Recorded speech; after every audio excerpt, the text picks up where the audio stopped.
To begin making the base, we first start by sanding the top of it smooth.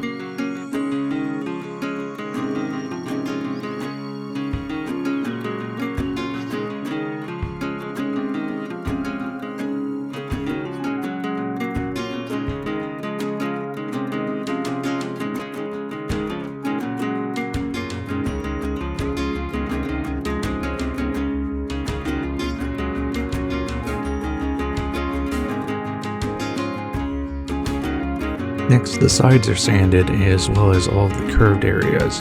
This has to be done by hand due to the edges being unable to be reached by the palm sander.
A sample of the stain color is then applied to the back side of the piece. This will allow us to check the color to see if it is what we desire, while ensuring it's in a place that, should it not be, it won't easily be seen.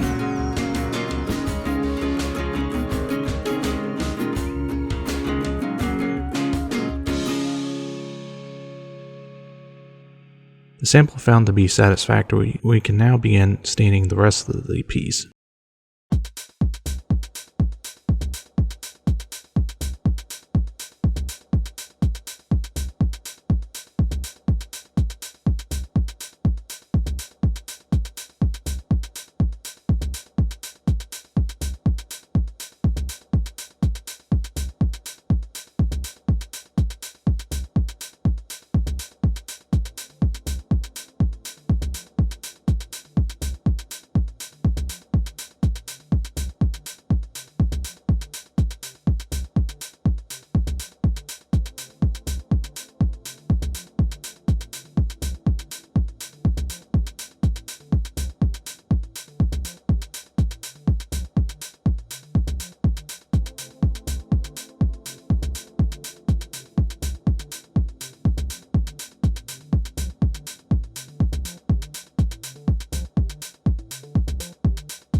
After applying an even coat over the entire surface, we then allow it to set for roughly 10 to 15 minutes before coming back and wiping off the excess.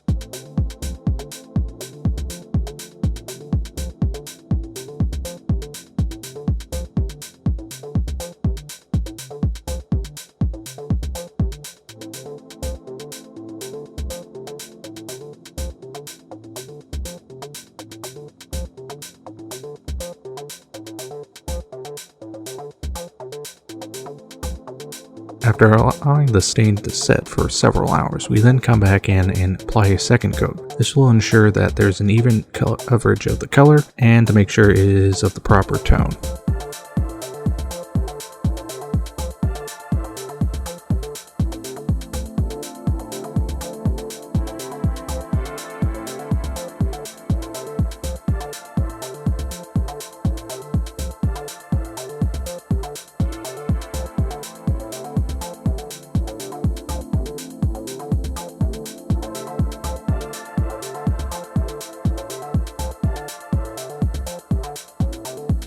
the stain now fully set, coat of polyurethane is applied over the entire surface to seal it all in.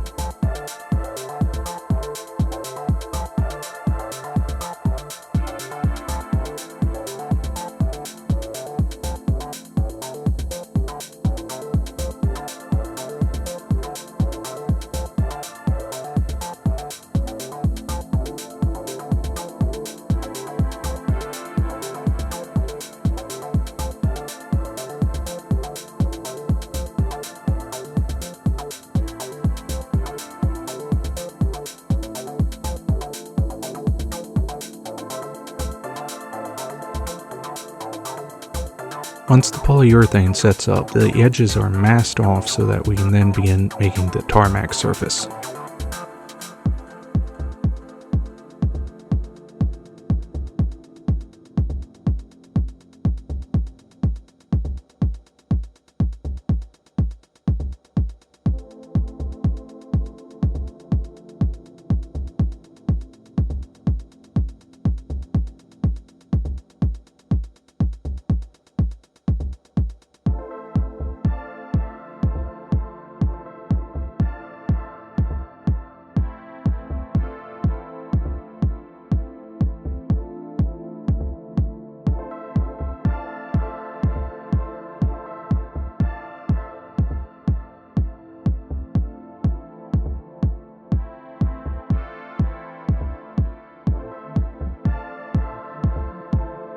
To replicate the tarmac surface, Liquitex actual sand and black paint are mixed together and then brushed onto the surface.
To add additional detail, a mask will be created that will replicate Air Force surface markings. To create this mask, Photoshop is used to create the marking.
The image file is then exported to Cricut's software, where it is then output to the paper cutter.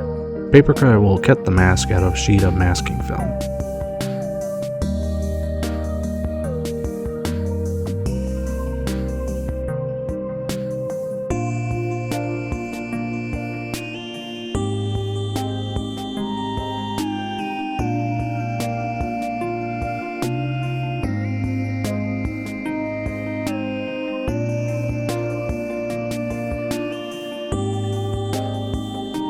The mask is now removed from the cutting mat and applied to the tarmac surface.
To help ensure that the mask fully sits down into the various grooves of the surface, various tools are used to help push it in and ensure an even and secure fit.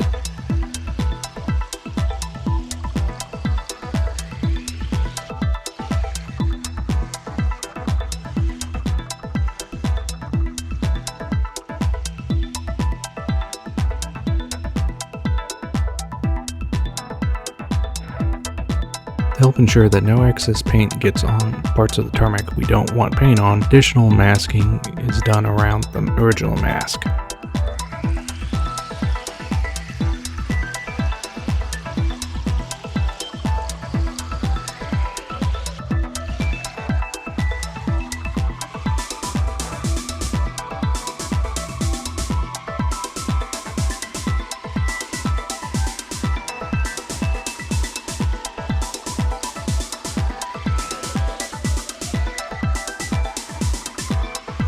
Masking now in place, we can now apply the yellow paint. Because we're painting over black, several coats will be necessary.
Upon removing the mask, it is discovered that the mask was not successful in keeping the yellow in the areas you wanted painted.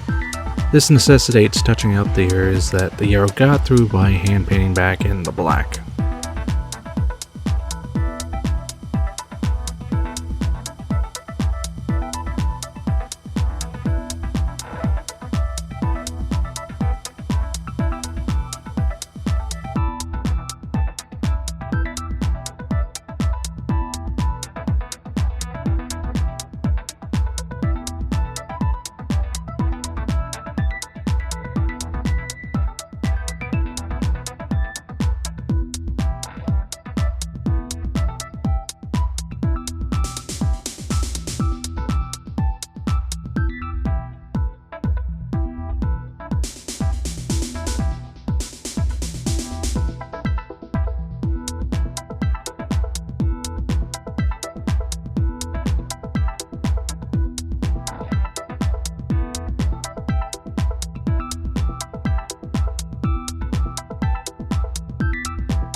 Top surface now complete, we can finally remove the rest of the masking.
Some more yellow paint that had bled through was discovered and removed with the X-Acto knife.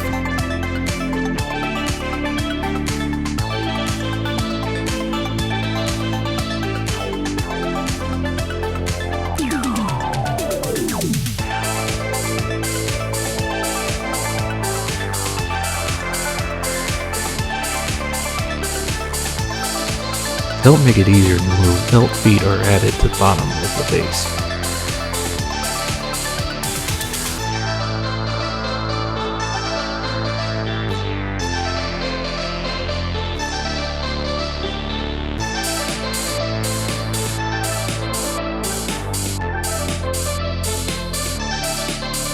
The base now all but complete, we can finally do last minute adjustments to positioning. To secure the model to the base, a mounting pin will need to be added. To begin this, a hole is first drilled into one of the wheels.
Next, the pin is glued into place.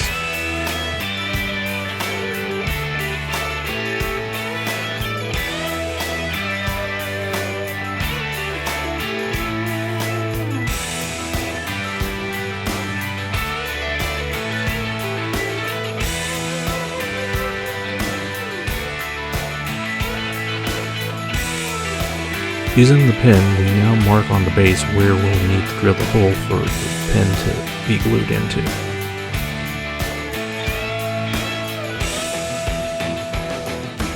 The hole is then drilled out by hand.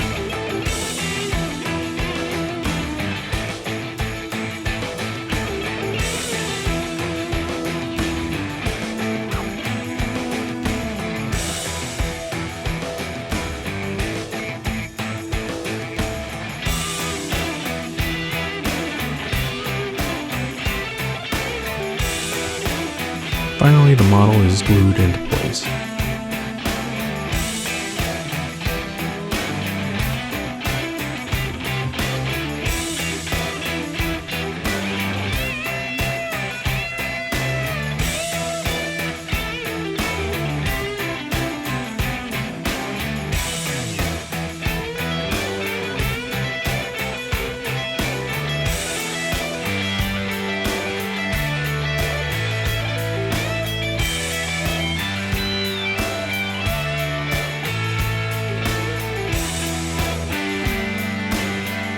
With that, this project's finally finished.